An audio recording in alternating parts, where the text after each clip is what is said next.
ರಿಯಾಜ್ ಅಂತ, ಇವ್ರ ಹೆಸರು ಜಿಲಾನಿ ಅಂತ.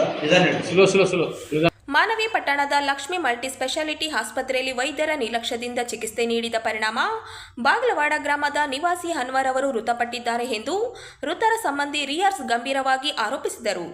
ಅವರಿಂದು ಮಾಧ್ಯಮಗೋಷ್ಠಿಯನ್ನು ಉದ್ದೇಶಿಸಿ ಮಾತನಾಡಿ, ಅನ್ವರ್ ಅವರು ಆಸ್ಪತ್ರೆಗೆ ತೆರಳುವಾಗ ಆರೋಗ್ಯವಾಗಿ ಇದ್ದು ಸ್ವತಃ ನಡೆದುಕೊಂಡು ಆಸ್ಪತ್ರೆಯಲ್ಲಿ ದಾಖಲಾಗಿದ್ದರು. ಆದರೆ ಆಸ್ಪತ್ರೆ ವೈದ್ಯರು ಹಾಗೂ ನರ್ಸ್ಗಳ ನಿರ್ಲಕ್ಷ್ಯದಿಂದ ಚಿಕಿತ್ಸೆ ನೀಡಿದ್ದು ಆರೋಗ್ಯ ಸ್ಥಿತಿ ಗಂಭೀರಗೊಂಡು ಮೃತಪಟ್ಟಿದ್ದಾರೆ ಎಂದು ಹೇಳಿದ್ದಾರೆ. ಮೃತರ ಮರಣ ಪ್ರಮಾಣ ಪತ್ರ ನೀಡಲು ಆಸ್ಪತ್ರೆಯವರು ನಿರಾಕರಿಸುತ್ತಿದ್ದು, ಅನ್ವರ್ ಅವರು ಮೊದಲೇ ಮೃತಪಟ್ಟ ಸ್ಥಿತಿಯಲ್ಲಿ ಆಸ್ಪತ್ರೆಗೆ ಕರೆತರಲಾಗಿದೆ ಎಂಬ ಸುಳ್ಳು ಹೇಳಿಕೆ ನೀಡುತ್ತಿದ್ದಾರೆ ಎಂದು ಅವರು ದೂರಿದರು. ಆಸ್ಪತ್ರೆ ದಾಖಲಾತಿ ವೇಳೆ ಅನ್ವರ್ ಅವರು ಜೀವಂತವಾಗಿದ್ದು ಚಿಕಿತ್ಸೆ ನೀಡಿದ ದಾಖಲೆಗಳು ಲಭ್ಯವಿದೆ ಎಂದು ರಿಯಾಜ್ ಸ್ಪಷ್ಟಪಡಿಸಿದರು. ಆಮೇಲೆ ಟ್ರೀಟ್ಮೆಂಟ್ ಕೊಡ್ತಾರೆ. ಒಂದು ಅರ್ಧ ಗಂಟೆ ಆದಮೇಲೆ ಡೆತ್ ಆಯಿತು ಅಂತ ಕಾಲ್ ಮಾಡ್ತಾರೆ. ಅದಾದಮೇಲೆ ನಾವೇನು ಮಾಡ್ತೀವಿ, ಡೆತ್ ಆಗಿದೆ ಅಂತ ಅಂದ್ಬಿಟ್ಟು ಬಾಡಿನ ತಗೊಂಡು ಹೋಗಿ ನಾವು ಮಣ್ಣು ಮಾಡಿಬಿಟ್ಟು ಬನ್ನಿ, ಉಳಿದೇನಿದೆ ನಿಮಗೆ ಡಿಸ್ಚಾರ್ಜ್ ಸಮ್ಮರಿ ಮತ್ತು ಡೆತ್ ಸರ್ಟಿಫಿಕೇಟ್ ಎಲ್ಲ ಕೊಡ್ತೀವಿ ಅಂತ ಹೇಳ್ತಾರೆ. ನಾವು ಅದೇ ಟೈಮಲ್ಲಿ ಕೇಳ್ತೀವಿ ಅವ್ರಿಗೆ, ಯಾಕೆ ನೀವು ಡಿಸ್ಚಾರ್ಜ್ ಸಮ್ಮರಿ ಕೊಡ್ತಾ ಇಲ್ಲ ಅಂತಂದರೆ, ಇಲ್ಲ ನೀವು ಮಣ್ಣು ಮಾಡಿ ಬನ್ನಿ, ನಿಮಗೆಲ್ಲ ವಿಧಿವಿಧಾನಗಳು ಪೂರ್ಣ ಮಾಡಿಬಿಟ್ಟು ಬನ್ನಿ, ಅದಾದಮೇಲೆ ನಾವು ಕೊಡ್ತೀವಿ ಅಂತ ಹೇಳ್ತಾರೆ. ಆಯಿತು ಅಂತಂದ್ಬಿಟ್ಟು ಆ ಸಮಯದಲ್ಲಿ ನಾನು ಅಲ್ಲಿರಲ್ಲ. ಇವರೆಲ್ಲರೂ ಅನಕ್ಷರರಾಗಿದ್ದರಿಂದ ಇವ್ರು ಏನು ಮಾಡ್ತಾರೆ, ತೊಗೊಂಡೋಗ್ತಾರೆ. ದಿನಾಂಕ 25 ಅಂದರೆ ಮರುದಿನ ಮಣ್ಣೆಲ್ಲ ಆಗುತ್ತೆ. ಅದಾದಮೇಲೆ ಒಂದು 2-3 ದಿನ ಆದಮೇಲೆ ಬ್ಯಾಂಕಲ್ಲಿ ನಾವು ನಾಮಿನಿಗೆ ಅಮೌಂಟ್ ಟ್ರಾನ್ಸ್ಫರ್ ಮಾಡೋದಿರುತ್ತೆ. ಬ್ಯಾಂಕಲ್ಲಿ ನಾವು ಈ ಥರ ಆಗಿದೆ ಅಂದಾಗ ಡೆತ್ ಸರ್ಟಿಫಿಕೇಟ್ ತೊಗೊಂಬನ್ನಿ ಅಂತ ಹೇಳ್ತಾರೆ. ಸೊ ಅದಾದಮೇಲೆ ನಾವು ಹಾಸ್ಪಿಟಲ್ಗೆ ಹೋಗ್ತೀವಿ, ಡೆತ್ ಸರ್ಟಿಫಿಕೇಟ್ ಕೊಡಿ ಅಂತ ಹೇಳ್ತೀವಿ. ಅವ್ರು ಹೇಳ್ತಾರೆ, ಇಲ್ಲ 1 ವಾರ ಬಿಟ್ಟು ಬನ್ನಿ, ನಾವು ಕೊಡ್ತೀವಿ ಅಂತ ಹೇಳ್ತಾರೆ. ಸರಿ ಅಂತಂದ್ಬಿಟ್ಟು 1 ವಾರ ಆಗುತ್ತೆ. 1 ವಾರ ಆದಮೇಲೆ ನೆಕ್ಸ್ಟ್ ಮತ್ತೆ ಹೋಗ್ತೀವಿ. ಸೊ ಅಂದರೆ ದಿನಾಂಕ 8ನೇ ತಾರೀಕು ಅವತ್ತು ನಾವು ಫೋನ್ ಮಾಡಿಬಿಟ್ಟು ಅವ್ರು ಕೇಳ್ತೀವಿ, ಸರ್ ಡೆತ್ ಸರ್ಟಿಫಿಕೇಟ್ ಕೊಡಿ ನೀವು ಅಂತಂದಾಗ, ಇಲ್ಲ ರೀ ಅದೇನು ಕೊಡೋಕೆ ಬರುತ್ತೆ, ನೀವು ಡೆತ್ ಆಗಿರೋ ಪೇಷಂಟ್ನ ತಂದಿದ್ದೀರಿ ಹಾಸ್ಪಿಟಲ್ಗೆ ಅಂತ ಹೇಳ್ತಾರೆ.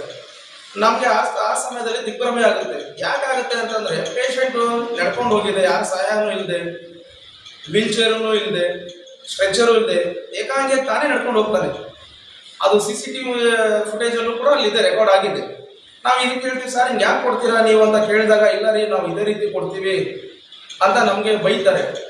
ನಾವು ಕೇಳ್ತೀವಿ, ಸರ್ ಈ ಥರ ಕೊಟ್ಟರೆ ಅನ್ಯಾಚುರಲ್ ಡೆತ್ ಆಗುತ್ತೆ, ಬ್ಯಾಂಕಲ್ಲಿ ತುಂಬ ಅಂದರೆ ಮುಂದೆ ಫರ್ದರ್ ಇದಕ್ಕೆ ತುಂಬ ಕಷ್ಟ ಆಗುತ್ತೆ, ನಾಮಿನಿಗೆ ಅಮೌಂಟ್ ಟ್ರಾನ್ಸ್ಫರ್ ಆಗಿ ಯಾವುದಾಗಲಿ ಅಂತ ಹೇಳಿದಾಗ, ಇಲ್ಲ ನಾವು ಇದೇ ರೀತಿನೇ ಕೊಡ್ತೀವಿ ಅಂತ ಒಂದು ಸುಮಾರು 1 ಗಂಟೆಗಳ ವಾದ ವಿವಾದ ಅವ್ರು ನಮ್ಮ ನಡುವೆ ಆಗುತ್ತೆ.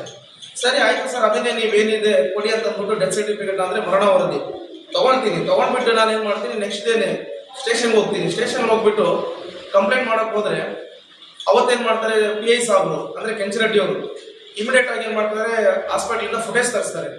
ಫುಟೇಜಲ್ಲಿ ಏನು ನೋಡಿದ್ರೆ ಪೇಷಂಟ್ ನಡ್ಕೊಂಡು ಹೋಗ್ತಿರೋದು ಸ್ಪಷ್ಟವಾಗಿ ಕಾಣುತ್ತೆ. ನಾವು ಇಮಿಡಿಯೇಟ್ ಅದೇ ಸಮಯದಲ್ಲೂ SP ಅವರು ಕೂಡ ಇದನ್ನ ಗಮನಕ್ಕೆ ತಗೊಂಡು ಹೋಗ್ತೀವಿ. ಅವ್ರು ಕೂಡ ಅದು ಫುಟೇಜನ್ನು ನೋಡ್ತಾರೆ. ಅವ್ರು ಕೂಡ ಇಮಿಡಿಯೇಟ್ ಆಗಿ ಏನಿದೆ ತನಿಖೆಗೆ ಆದೇಶ ಮಾಡ್ತಾರೆ. ಅದಾದ್ಮೇಲೆ ನಾವು ತಾಲೂಕು ವೈದ್ಯ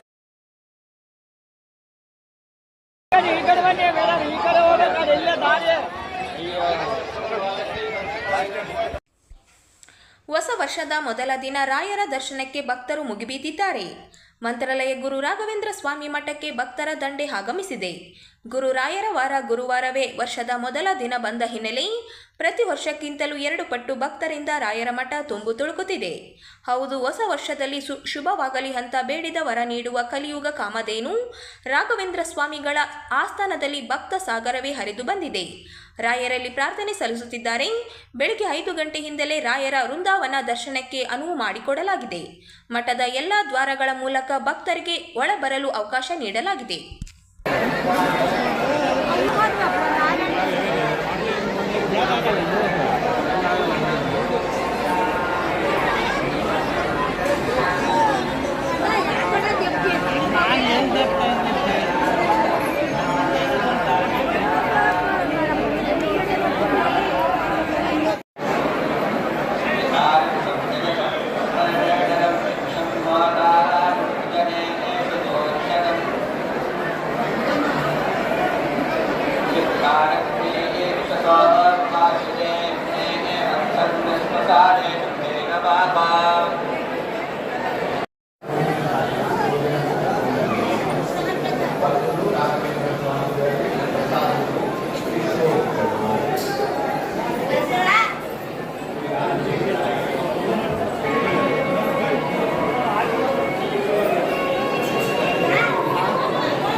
ಪರಿಶಿಷ್ಟ ಜಾತಿ ಪರಿಶಿಷ್ಟ ಪಂಗಡ ಸಮುದಾಯಗಳ ಮೇಲಿನ ದೌರ್ಜನ್ಯ ಮತ್ತು ಜಾತಿ ನಿಂದನೆ ಹಾಗೂ ಸುಳ್ಳು ಜಾತಿ ಪ್ರಮಾಣ ಪತ್ರ ಪ್ರಕರಣಗಳಲ್ಲಿ ತ್ವರಿತ ಮತ್ತು ಪರಿಣಾಮಕಾರಿ ಕ್ರಮ ಕೈಗೊಳ್ಳುವಲ್ಲಿ ನಾಗರಿಕ ಹಕ್ಕು ಜಾರಿ ನಿರ್ದೇಶನಾಲಯ ಸಮರ್ಥಕವಾಗಿ ಕಾರ್ಯನಿರ್ವಹಿಸುತ್ತಿಲ್ಲ ಎಂದು ಕರ್ನಾಟಕ ದಲಿತ ಸಂಘಟನೆಗಳ ಒಕ್ಕೂಟ ಆರೋಪಿಸಿದೆ. ಇಂದು ಒಕ್ಕೂಟದ ಮುಖಂಡರಾದ ಎನ್ ನರಸಿಂಹಲು ಮತ್ತು ಶಿವಕುಮಾರ್ ಮ್ಯಾಗ್ಲಮನಿ ಅವರು ಸುದ್ದಿಗಾರರೊಂದಿಗೆ ಮಾತನಾಡುತ್ತಾ ಈ ವಿಷಯವನ್ನು ಪ್ರಸ್ತಾಪಿಸಿ ದಿನಾಂಕ 3ರಂದು ಸಿಂಧನೂರಿಗೆ ಆಗಮಿಸುತ್ತಿರುವ ಮುಖ್ಯಮಂತ್ರಿ ಸಿದ್ದರಾಮಯ್ಯ ಅವರ ಗಮನಕ್ಕೆ ಈ ಅಂಶ ತರಲಾಗುತ್ತಿದೆ ಎಂದು ಹೇಳಿದರು. ಎನ್ ನರಸಿಂಹಲು ಅವರು ಮಾತನಾಡುತ್ತಾ ಜಾತಿ ನಿಂದನೆ ಹಾಗೂ ದೌರ್ಜನ್ಯ ಪ್ರಕರಣಗಳಲ್ಲಿ ಪರಿಶಿಷ್ಟ ಜಾತಿ ಪರಿಶಿಷ್ಟ ಪಂಗಡಕ್ಕೆ ನ್ಯಾಯ ದೊರಕುತ್ತಿಲ್ಲ, ಸಿಬ್ಬಂದಿ ಕೊರತೆಯಿಂದಾಗಿ DCRE ಘಟಕಗಳು ಇದು ಇಲ್ಲದಂತಾಗಿದೆ. ಈ ಹಿನ್ನೆಲೆಯಲ್ಲಿ ಮುಖ್ಯಮಂತ್ರಿಗಳ ಗಮನಕ್ಕೆ ಈ ವಿಷಯವನ್ನು ತರುವ ಮೂಲಕ ಪರಿಶಿಷ್ಟ ಜಾತಿ ಪರಿಶಿಷ್ಟ ಪಂಗಡದ ಸಮುದಾಯಕ್ಕೆ ನ್ಯಾಯ ದೊರಕುವಂತೆ ಕ್ರಮ ಕೈಗೊಳ್ಳಲು ಒತ್ತಾಯಿಸಲಾಗುತ್ತದೆ ಎಂದರು. ಪತ್ರಿಕಾಗೋಷ್ಠಿಯನ್ನು ಕರ್ನಾಟಕ ದಲಿತ ಸಂಘಟನೆಗಳ ಒಕ್ಕೂಟ ವತಿ ಜಿಲ್ಲಾ ಸಮಿತಿಯಿಂದ ನಾವು ಹಮ್ಮಿಕೊಂಡಿದ್ದೇವೆ. ಏನು ನಾಳೆ 2ನೇ ತಾರೀಕು ರಾಯಚೂರು ಜಿಲ್ಲೆಯ ಸಿಂಧನೂರು ನಗರದ ಶ್ರೀ ಮಾತೆ ಅಂಬಾದೇವಿ ಜಾತ್ರೆಯ ಮಹೋತ್ಸವದ ಅಂಗವಾಗಿ ಕರ್ನಾಟಕ ಸರ್ಕಾರದ ಮುಖ್ಯಮಂತ್ರಿಗಳಾಗಿರ್ತಕ್ಕಂಥ ಸನ್ಮಾನ್ಯ ಶ್ರೀ ಸಿದ್ದರಾಮಯ್ಯ ಸಾಹೇಬರು ಆಗಮಿಸಲಿದ್ದು 3ನೇ ತಾರೀಕಿನ ದಿವಸ ಆಗಮಿಸಲಿದ್ದು ಮಾನ್ಯ ಮುಖ್ಯಮಂತ್ರಿಗಳಿಗೆ ಕರ್ನಾಟಕ ದಲಿತ ಸಂಘಟನಾ ಒಕ್ಕೂಟದ ವತಿಯಿಂದ ನಾವನ್ನು ಪತ್ರಿಕಾಗೋಷ್ಠಿ ಮೂಲಕ ಒತ್ತಾಯ ಮಾಡುವುದು ಅಥವಾ ಮನವಿ ಪತ್ರ ಸಲ್ಲಿಸುವುದೇನೆಂದರೆ, ರಾಜ್ಯದಲ್ಲಿ ಪರಿಶಿಷ್ಟ ಜಾತಿ ಪರಿಶಿಷ್ಟ ಪಂಗಡಗಳ ಸಮುದಾಯದವರ ಮೇಲೆ ನಡೆಯುವ ಜಾತಿ ನಿಂದನೆ, ದೌರ್ಜನ್ಯ ಮತ್ತು ಸುಳ್ಳು ಜಾತಿ ಪ್ರಮಾಣ ಪತ್ರಗಳ ವಿತರಣೆಯ ತಡೆಗಟ್ಟುವಿಕೆ ಮತ್ತು ಇಂತಹ ಪ್ರಕರಣಗಳ ತ್ವರಿತ ತನಿಖೆಗಾಗಿ ರಾಜ್ಯ ಸರ್ಕಾರ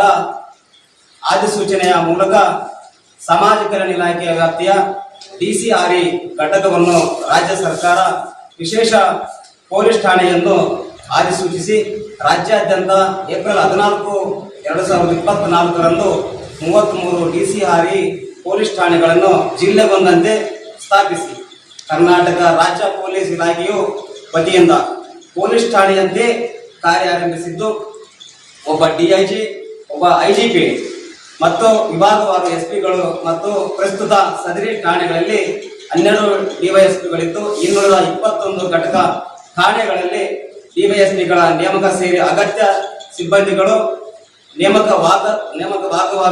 ಆಗುವುದರಿಂದ ಸದರಿ ಪೊಲೀಸ್ ಠಾಣೆಗಳಲ್ಲಿ ದಾಖಲಾಗುವ SC/ST ದೌರ್ಜನ್ಯ ನಿಯಂತ್ರಣ ಪ್ರಕರಣಗಳ ತನಿಖೆಯನ್ನು ನಿಯಮಾನುಸಾರ ನಿಗದಿತ ಅವಧಿಯಲ್ಲಿ ಮುಗಿಸಲು ಮತ್ತು ಪ್ರಕರಣದಲ್ಲಿ ಪರಿಣಾಮಕಾರಿಯಾಗಿ ನಡೆಸಲು DYSP-ಗಳು ಮಟ್ಟದ ಅಧಿಕಾರಿಗಳು ಮಾಡದೆ PSI ಮತ್ತು CPI-ಗಳ ನೇತೃತ್ವದಲ್ಲಿ ನಡೆಯುತ್ತಿದ್ದು ಪ್ರಕರಣಗಳ ತನಿಖೆಗಳ ಪರಿಣಾಮಕಾರಿಯಾಗಿ ನಡೆಯುತ್ತಿಲ್ಲ. ಹಾಗಾಗಿ ಇಂದಿನ ಈ ಪತ್ರಿಕಾಗೋಷ್ಠಿಯನ್ನು ನಾವು ಹಮ್ಮಿಕೊಂಡಿದ್ದು, ಇನ್ನುಳಿದಂಥ ಈ ವಿಷಯವನ್ನು ವಕೀಲರು ಮತ್ತು ನಮಸ್ಕಾರ. ಮುಖ್ಯವಾಗಿ ಈ ವರ್ಷದ ಮೊದಲ ಮತ್ತೆಲ್ಲರಿಗೂ ಕೂಡ ಹೊಸ ವರ್ಷದ ಹಾರ್ದಿಕ ಶುಭಾಶಯಗಳು.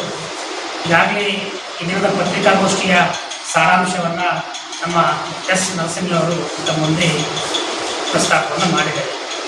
ತಾವೆಲ್ಲರೂ ಕೂಡ ಗಮನಿಸಿರಬಹುದು, ಈ ಹಿಂದೆ ಅಟ್ರಾಸಿಟಿ ಪ್ರಕರಣಗಳನ್ನು ನೇರವಾಗಿ ಕರ್ನಾಟಕ ರಾಜ್ಯ ಪೊಲೀಸ್ ಇಲಾಖೆ ನೇತೃತ್ವವನ್ನು ವಹಿಸಿಕೊಂಡಿತ್ತು.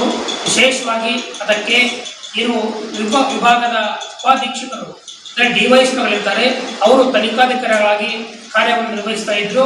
ಸಂಬಂಧಪಟ್ಟಂಥ ಯಾವುದೇ ಪೊಲೀಸ್ ಠಾಣೆಯಲ್ಲಿ FIR ದಾಖಲಾದರೆ ಅವ್ರು FIR ದಾಖಲು ಮಾಡಿಕೊಂಡು ಸ್ಟೇಟ್ಮೆಂಟ್ ರೆಕಾರ್ಡ್ ಮಾಡಿ ಅದೆಲ್ಲವನ್ನು ಕೂಡ ಮುಂದಿನ ತನಿಖಾಧಿಕಾರಿ ಸಂಪೂರ್ಣ ನೇತೃತ್ವವನ್ನು DYSP ವಹಿಸ್ತಾ ಇದ್ರು.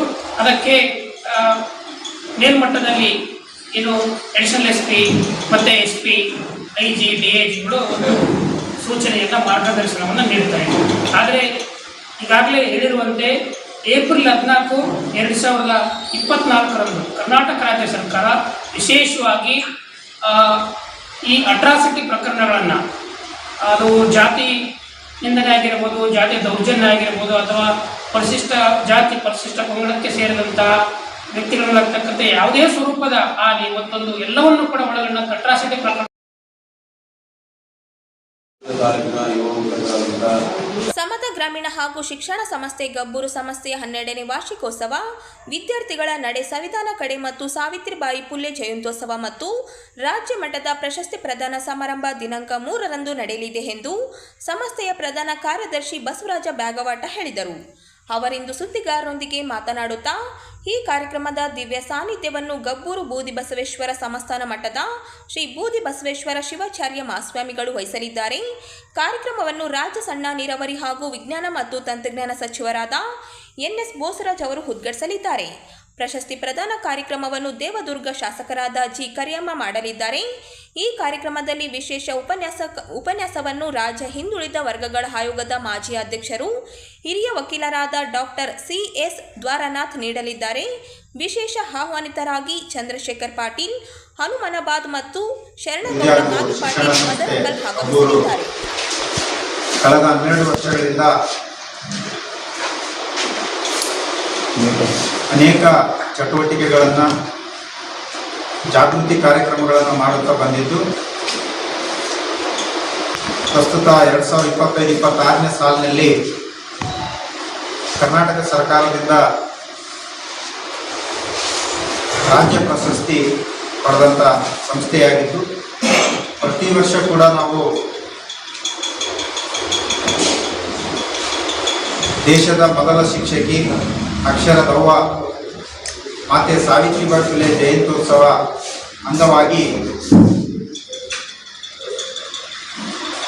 ಒಂದಷ್ಟು ಉತ್ತಮ ಕಾರ್ಯಗಳನ್ನು ಮಾಡಿರುವಂಥ ಶಿಕ್ಷಕರನ್ನು ಗುರುತಿಸುವುದರೊಂದಿಗೆ ಅವರಿಗೆ ಮಾತೆ ಸಾವಿತ್ರಿಬಾಯಿ ಫುಲೆ ಪ್ರಶಸ್ತಿ ಪ್ರದಾನ ಮಾಡುವಂಥ ಜೊತೆಗೆ ಕಳೆದ 3 ವರ್ಷಗಳಿಂದ ಸತತವಾಗಿ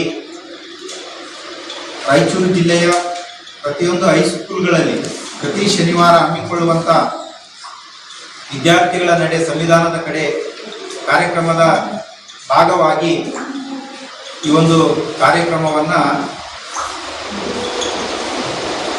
3ನೇ ತಾರೀಕು ಸರ್ಕಾರಿ ಪ್ರೌಢಶಾಲೆ ಆವರಣ ಗಬ್ಬೂರಿನಲ್ಲಿ ಆಯೋಜಿಸಿದ್ದೇವೆ. ವಿಶೇಷವಾಗಿ ಇಲ್ಲಿ ನಾವು ಗಬ್ಬೂರಿನ ಸರ್ಕಾರಿ ಪ್ರೌಢಶಾಲೆಯ ಮಕ್ಕಳು, ಸರ್ಕಾರಿ ಮೌಲಾನಾ ಆಜಾದ್ ಮಾದರಿ ಶಾಲೆ, ವಿದ್ಯಾಜ್ಯೋತಿ ಪ್ರೌಢಶಾಲೆ, ನಾಗಯ್ಯ ತಾತ ಸ್ಮಾರಕ ಪ್ರೌಢಶಾಲೆ, ಸರ್ಕಾರಿ ಪದವಿ ಪೂರ್ವ ಕಾಲೇಜು, ನವಯುಗ ಪದವಿ ಪೂರ್ವ ಮತ್ತು ಪದವಿ ಕಾಲೇಜಿನ ವಿದ್ಯಾರ್ಥಿಗಳಿಗಾಗಿ ಹಮ್ಮಿಕೊಂಡಿರತಕ್ಕಂಥ ಒಂದು ಕಾರ್ಯಕ್ರಮ. ಈ ಒಂದು ಕಾರ್ಯಕ್ರಮಕ್ಕೆ ಕೊಡಗು ಜಿಲ್ಲೆಯ ಉಸ್ತುವಾರಿ ಸಚಿವರು ಮತ್ತು ಸಣ್ಣ ನೀರಾವರಿ ಹಾಗೂ ವಿಜ್ಞಾನ ತಂತ್ರಜ್ಞಾನ ಸಚಿವರಾದಂಥ ಬೋಸರಾಜ್ ಸಾಹೇಬರು ಉದ್ಘಾಟಿಸಲಿದ್ದಾರೆ. ಸಾನ್ನಿಧ್ಯವನ್ನು ಸ್ಥಳೀಯ ಶ್ರೀಗಳಾಗಿರುವಂಥ ಬೂದಿ ಬಸವೇಶ್ವರ ಶಿವಾಚಾರ್ಯ ಮಹಾಸ್ವಾಮಿಗಳು ವಹಿಸಲಿದ್ದು, ಪ್ರಶಸ್ತಿ ಪ್ರದಾನವನ್ನು ನಮ್ಮ ಸ್ಥಳೀಯ ಶಾಸಕರಾಗಿರುವಂಥ ಕರಿಯಮ್ಮ ಜಿ ನಾಯಕ್ ಅವರು ಮಾಡ್ತಾ ಇದ್ದಾರೆ. ವಿಶೇಷವಾಗಿ ಈ ರಾಜ್ಯ ಕಂಡಂಥ ಅತ್ಯಂತ ಹಿರಿಯ ಹೋರಾಟಗಾರರು, ಅಲೆಮಾರಿ ಸಮುದಾಯಗಳನ್ನು ಒಂದೆಡೆ ಸೇರಿಸಿರುವಂಥ ಈ ರಾಜ್ಯದ ಮಾಜಿ ಹಿಂದುಳಿದ ವರ್ಗಗಳ ಆಯೋಗದ ಅಧ್ಯಕ್ಷರು ಆಗಿರುವಂಥ ಡಾಕ್ಟರ್ ಸಿ.ಎಸ್. ದ್ವಾರನಾಥ್ ಸಾಹೇಬರು ವಿಶೇಷ ಉಪನ್ಯಾಸವನ್ನು ನೀಡಲಿದ್ದಾರೆ. ನಾವು ನಮ್ಮ ಸಂವಿಧಾನದ ವಿದ್ಯಾರ್ಥಿಗಳ ನಡೆ ಸಂವಿಧಾನದ ಕಡೆ ಕಾರ್ಯಕ್ರಮದಲ್ಲಿ ಪ್ರತಿಯೊಂದು ಸ್ಕೂಲಿಗೆ ನಮ್ಮ ಸಂಸ್ಥೆಯ ವತಿಯಿಂದ ಭಾರತದ ಸಂವಿಧಾನವನ್ನು ಪುಸ್ತಕವನ್ನು ಕೊಡ್ತೇವೆ. ಇದು ಸಂವಿಧಾನದ ಮೂಲ ಕೃತಿಯನ್ನು ಸಚಿತ್ರ ಸಹಿತವಾಗಿ ಅವರು ಕನ್ನಡಕ್ಕೆ ತರ್ಜುಮೆ ಮಾಡಿ ಪರಿಷ್ಕರಿಸಿ ಸಂಪಾದಿಸಿರುವಂಥ